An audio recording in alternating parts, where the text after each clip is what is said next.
Understanding large language models. Large language models are deep learning systems pre-trained on vast amounts of data.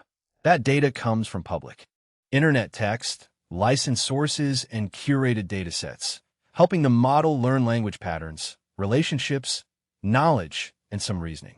Training data has grown dramatically over time. BERT used about 3.3 billion words in 2018. GPT-3 used about 300 billion tokens in 2020, and Llama used about 1 to 1.4 trillion tokens in 2023. The trend shows that more training data has generally helped. Training your own large model can cost from hundreds of thousands to millions of dollars, depending on size. Because of that, many developers use models through APIs and SDKs instead of training them from scratch. BERT was a major breakthrough because it trained on masked words and sentence order. By guessing missing words and whether sentences follow one another, the model learned to use context from both sides of a blank. That improved tasks like question answering and summarization and helped drive later LLM progress. Next, understanding text generation. A large language model takes a prompt as input and produces a response as output. The prompt can include questions, instructions, and examples, and the response quality usually depends on how good that prompt is. These inputs are written in natural language, so the model receives ordinary language rather than a special programming syntax. The model generates text one token at a time by predicting the most likely next token, then repeating that process until the response is complete. A token is not exactly a word, but it is close enough to think about it that way. That is why LLM output is built as a sequence of tokens, each one chosen to follow the previous ones. The prompt supplies the initial context. Then the model picks the most probable next token, adds it to the context, and uses the expanded context for the next prediction. Because each step depends on everything that came before, this is called an autoregressive process. When a trained model predicts a response for new input, that process is called inference. This is what makes AI models useful. After training, they can infer a response from unseen data and generalize in a way traditional programming has not been able to match. You do not need to understand the architecture to use these models, but deeper study leads into transformer design and the paper that introduced the core ideas behind it. The key reference named here is Attention is All You Need, which introduced the core ideas behind transformers and remains foundational for understanding modern models like GPT and BERT. Traditional programming is deterministic and based on Boolean logic. After testing, a given input should produce a specific output. That makes code reliable, but only for the tasks it was explicitly programmed to do. Unexpected input often leads to validation failure or an error instead of adaptation. AI models are more flexible because they handle complex rules, but their outputs are probabilistic, so the same prompt can produce slightly different results each time. Ask the same question twice in separate conversations, and the answers can be similar but not identical. That variability is normal because the model generates text probabilistically. That makes model choice depend on the task. If a use case cannot tolerate changing answers, the variability itself becomes a problem, even when the prompt is carefully written. Even very high accuracy still leaves some wrong outputs. The key question is not only how often the model is right, but what happens when it is wrong. There are cases where a human must stay involved in the decision. The closer the decision is to serious harm, the more important human verification becomes. A human in the loop means a person checks or participates in AI decision-making. For more critical decisions, human review is more likely to be necessary. In life-critical systems, even a small chance of death or severe injury is enough to require human oversight almost certainly. Large language models are flexible enough to handle many different tasks with the same underlying system. With plain language instructions, you can ask for an email, draft, a summary of a long article, or ideas for a trip. The same model can switch between these tasks easily. That flexibility comes from two stages. First, the model is pre-trained on diverse text to learn next token prediction. Then it is instruction-tuned with examples, so it learns to follow directions. These models can be applied to a wide range of practical work.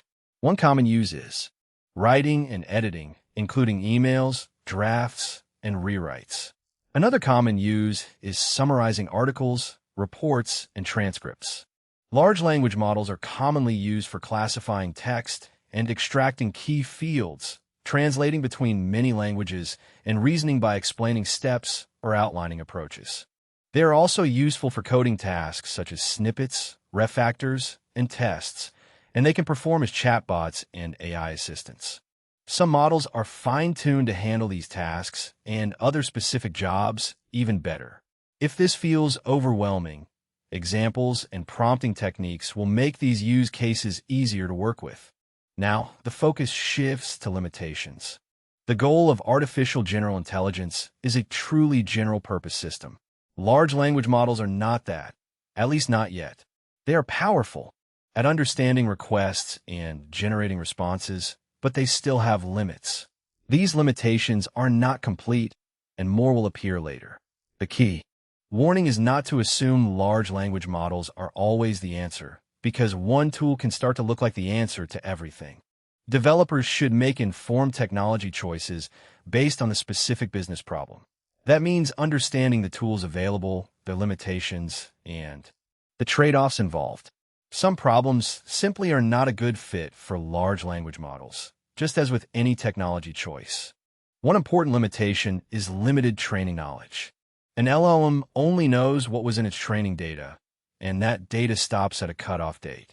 It will not know facts that appeared later, and it will not figure one, for shows the basic idea. The model's knowledge is bounded by its training data. One way around that limit is to supply the missing context in the prompt at inference time. That is called AI grounding. In a support agent example, the model did not know the product because it had not been trained or fine-tuned on that information. A knowledge base of how-to articles could be figure 1. 5 shows the prompt carrying both the user's question and the supporting articles. Needed for context. A more targeted approach is Retrieval Augmented Generation, or RAG, which supplies only the context needed to generate a response. Hallucinations happen when the model has not been trained on what you ask about, but still predicts tokens from patterns it has seen before. The answer can sound confident, even the model is not reasoning from certainty here. It is choosing the next token based on learned patterns, so a response can look convincing while still being wrong. That is similar to someone answering with confidence after mixing together fragments that do not quite apply. The result feels sure, but it does not match the real situation. Hallucinations can also come from the probabilistic nature of LLMs. Each token is chosen by its probability of being next, and even a high probability token can still be the wrong. Prompt engineering can reduce hallucinations, but it cannot remove them completely. Because of how LLMs work, hallucinations remain possible. Model bias is the next topic. Bias can enter through training data and show up in outputs. This section introduces multi-step reasoning. LLMs can miss steps, compound errors, and lose context. Improving responses starts with a black box model. The figure compares customization strategies. The rest of the book builds the skills needed to move down the pyramid, starting with a quick overview of each strategy. Prompt engineering starts with creativity and trial and error.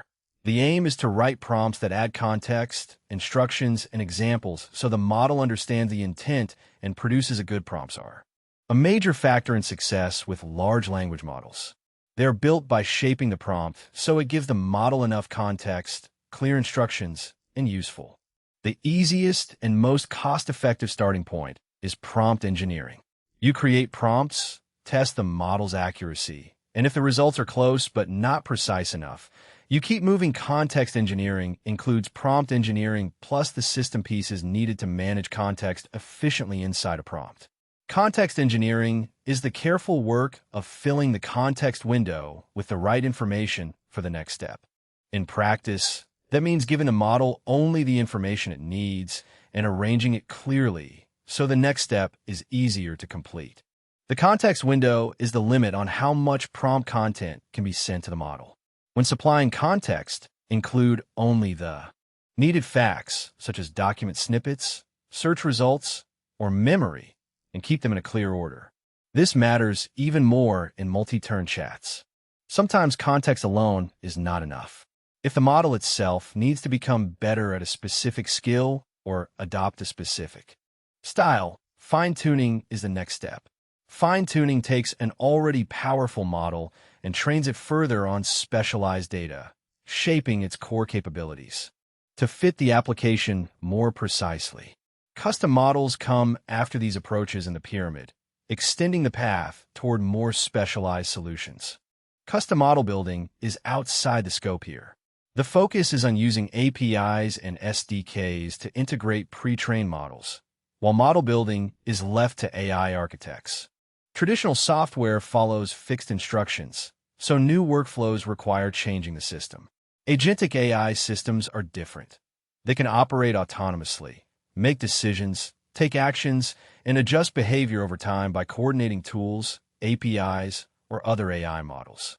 They adapt to context, interpret intent, and refine their approach as new information arrives. Agents are a common pattern for agentic AI. MCP is the open standard that makes tools, APIs, and data sources accessible to AI models. The practical question is how to plug LLMs into applications. APIs and SDKs make that connection usable in real code. In one example, ChatGPT is just an interface that calls an OpenAI API, which then reaches the model that generates the response. When a prompt is sent, ChatGPT calls an OpenAI API, and that API connects to the actual LLM producing the answer. Next, a locally run open-weight model like Llama 3.2 can be connected through Llama APIs. The examples use low-level SDKs, lightweight wrappers, and high-level frameworks, and the open-weight model can run locally without usage fees. You can use the same code and tools to experiment with pre-trained LLMs. The core ideas stay the same, but testing different models can show better responses, better performance, or open-source software has code that is freely available to inspect, modify, and share. Open-weight models are different. Their trained parameters are available, but the full source code, dataset, open-source software is familiar to developers because its code can be inspected, modified, and shared. It underpins tools used every day, including Linux and libraries on GitHub and Open. Models like Llama 3.2 are called open-weight, not truly open source, because the trained parameters are available, but the full code, dataset, and training process may not. B. The summary. LLMs are trained on large datasets of publicly available and licensed text, including books, articles, and research papers, so they can understand natural language. LLMs generate text by predicting a sequence of tokens. Their outputs are probabilistic rather than deterministic, which makes them flexible in new situations but also creates the risk of mistakes. Prompting lets LLMs handle many tasks, including writing, summarizing, classifying, translating, and coding. But they also have limits. Training knowledge can be incomplete, hallucinations can happen, bias can appear, and the major topics ahead are prompt engineering, context engineering, fine-tuning, and agents. Interaction with LLMs will happen through APIs and SDKs. Next, the focus moves into code. Chapter 2 starts by calling an LLM from JavaScript, and Chapter 3 adds Python by porting that example and preparing for the later chapters. Let's get coding.